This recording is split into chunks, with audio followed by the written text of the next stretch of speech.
Sedangkan G aksen U-nya itu adalah kosinus ya.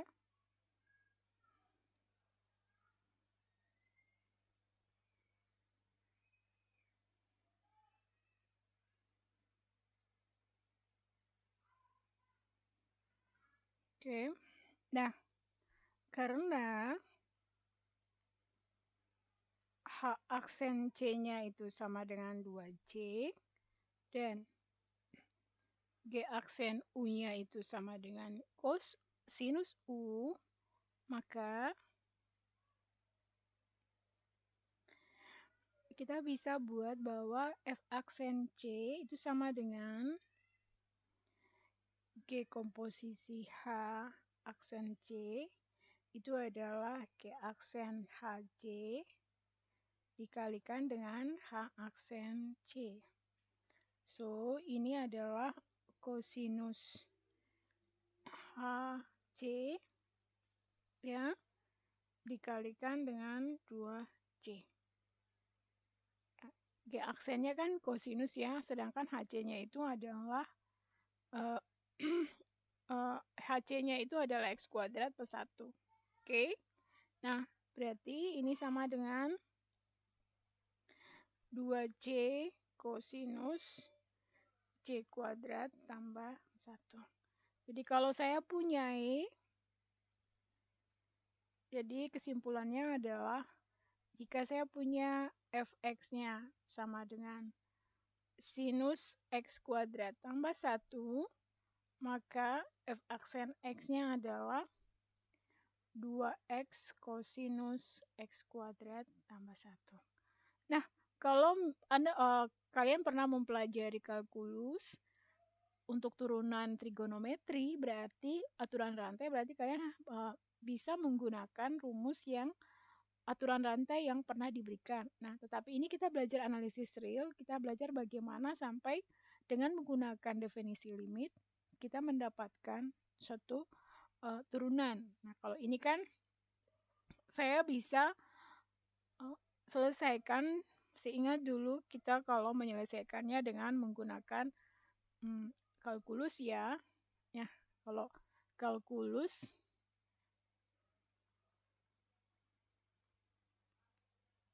ya, itu kan kalau saya punyai fx-nya sama dengan sinus X kuadrat tambah 1, itu turunannya pasti bahwa turunan terhadap sinus dulu, itu sinus X kuadrat, cos X kuadrat tambah 1.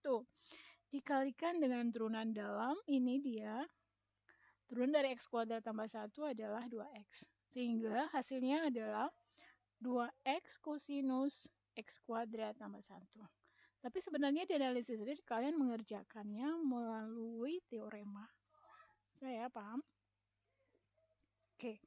Nah, untuk tugas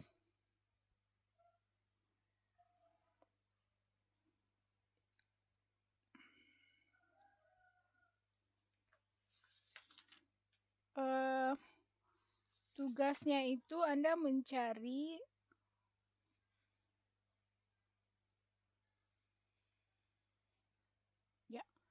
Anda mencari bagian B, nomor 1 bagian B, tetapi F, ya, tugasnya itu, jadi selain tadi nomor A, nomor 1 bagian B juga, itu F komposisi G aksen C.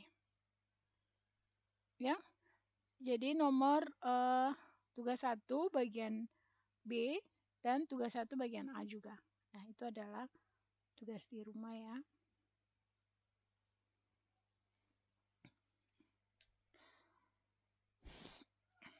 Kita lanjutkan dengan materi berikut.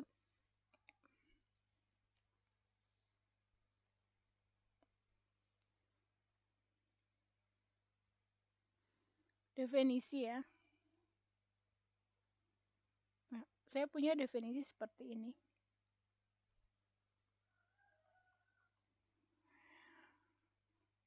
Jika fungsi, jadi saya punya fungsi f adalah pemetaan dari R ke R. Jadi di bilangan real ke bilangan real ya. Yang pasti bahwa ini adalah domain dari F-nya. Ya. Nah, dia dikatakan mempunyai derivatif pada A subset dari DF jika F mempunyai derivatif di titik di setiap titik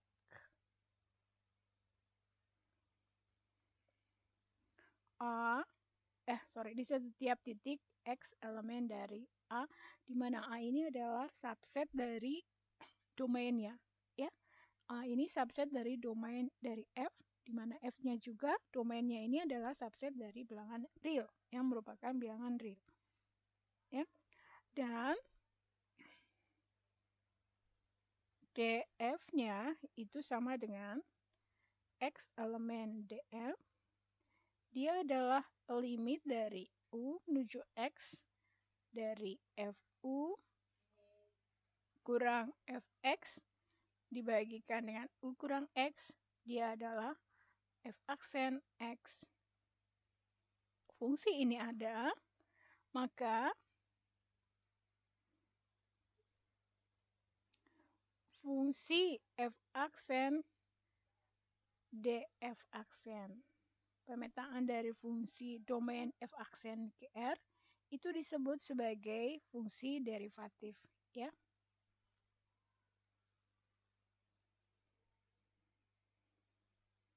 Atau fungsi turunan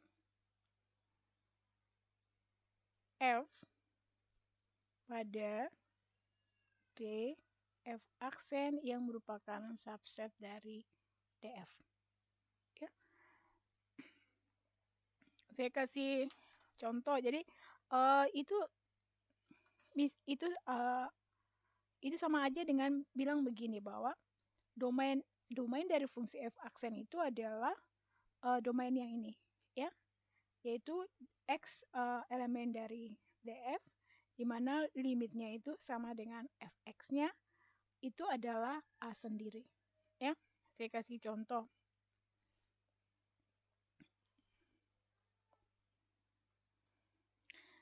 Diberikan fungsi Fx-nya sama dengan nilai mutlak X.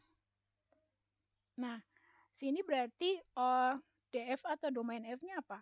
Ya, jelas bahwa di sini jelas bahwa domain F-nya itu adalah R, ya. Itu adalah R sendiri. Nah, selanjutnya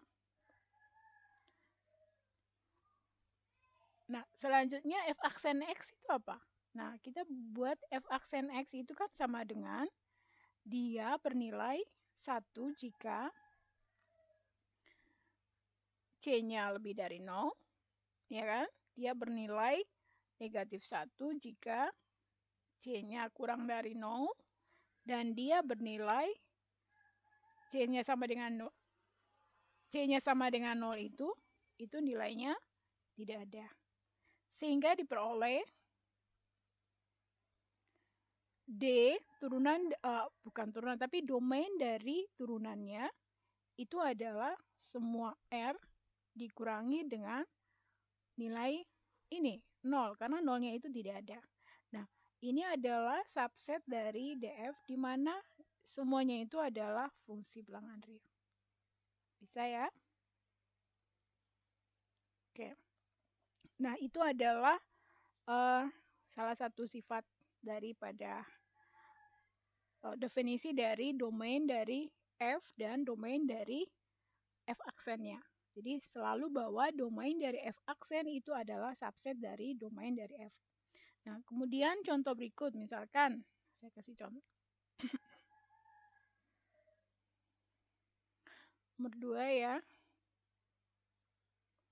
Misalkan Gx-nya sama dengan 2x kuadrat kurang 1 per x kurang 1. Nah, di sini dg-nya atau domainnya itu adalah semua R dikurangi dengan 1. Karena kalau x-nya 1 berarti dia penyebutnya itu adalah 0 ya. Oke. Jadi DG-nya itu kalau DG-nya itu adalah atau domain dari G itu adalah semua bilangan real kecuali 1 ya. Dan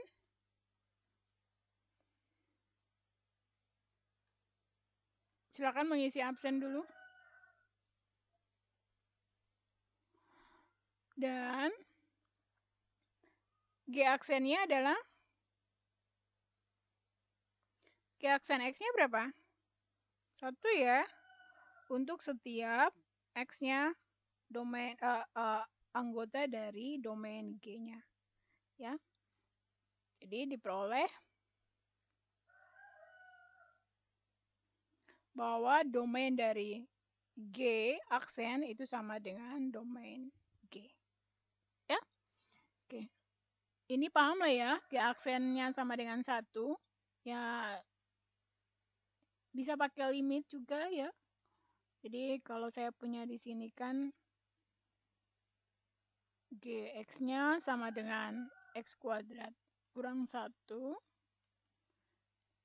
Berarti G aksen X-nya itu adalah 2X kali X kurang 1 kurang X kali X kuadrat kurang 1 per X kurang 1 kuadrat ya.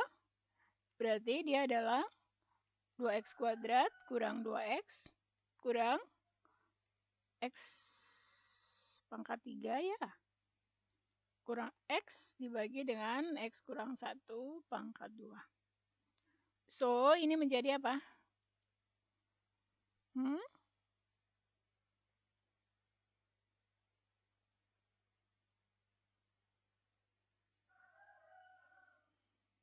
Oh, salah ya. Iya bener ya. Aduh. Saya hitungannya salah ya. Turunan dari ini ya. Adalah 1.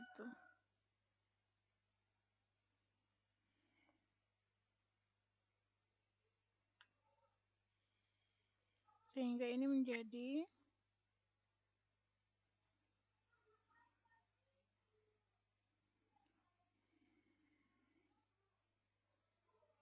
2X kuadrat kurang 2X kurang X kuadrat tambah 1 ya.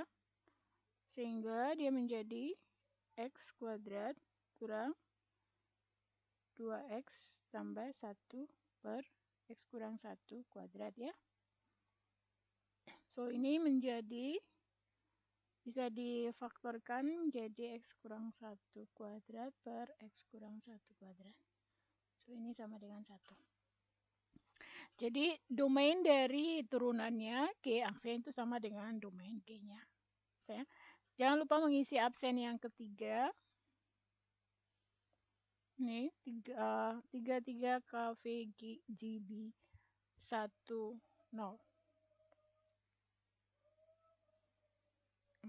Sekarang kemudian kita sifat kekontinuan dari suatu fungsi turunan ya.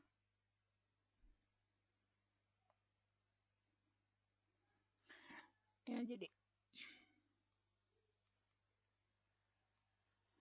yang pertama, jika F tidak kontinu,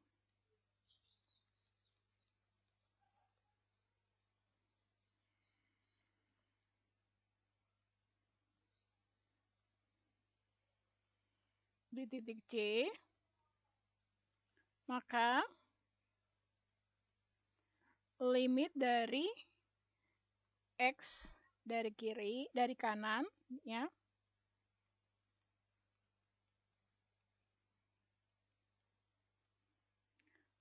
tidak sama dengan 0 atau limit X menuju 0 dari kiri dari Fx kurang Fj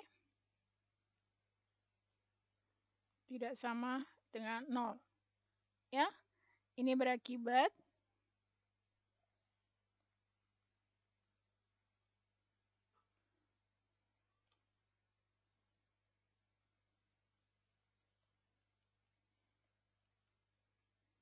Ini berakibat apa? Fungsi F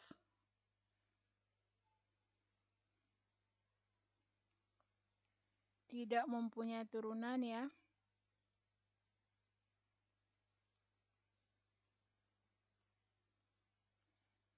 Di C karena limit dari X menuju C dari Fx kurang Fc sama dengan X kurang C itu tidak ada ya. Oh, sorry. Ini kok 0 sih? Ini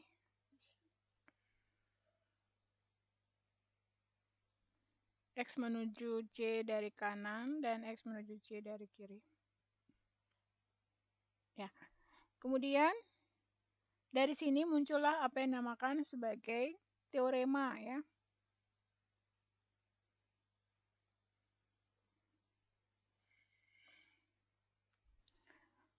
Teoremanya mengatakan jika fungsi f pada interval dengan interval AB merupakan pemetaan dari fungsi dari interval AB ke R, itu dia mempunyai derivatif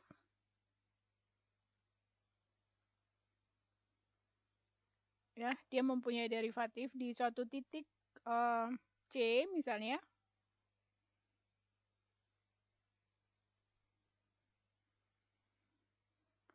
C yang merupakan anggota dari interval tutup AB, maka dikatakan bahwa fungsi f itu kontinu di C.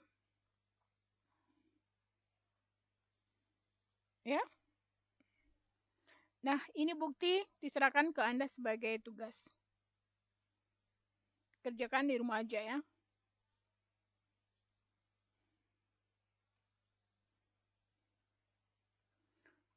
Jadi udah 3 nomor ya.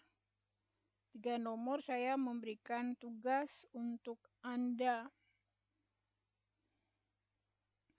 Teorema berikut.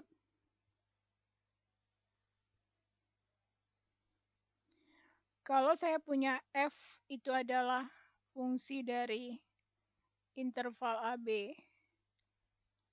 ke R dan f terdiferensial,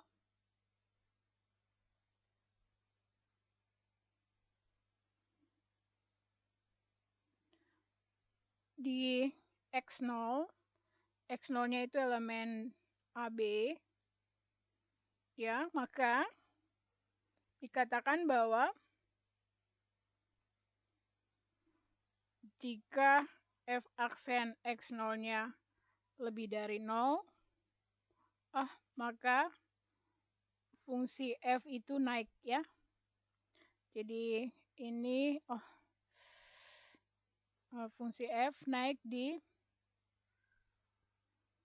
kursornya agak ini ya. Kursornya agak apa sih, f naik di X0 ya. Sedangkan dia bernilai kurang dari 0, itu maka fungsi f dikatakan turun ya.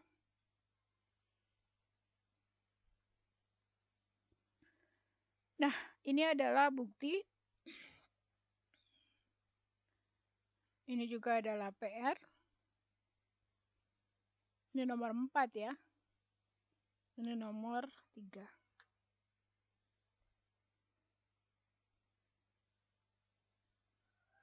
Oke.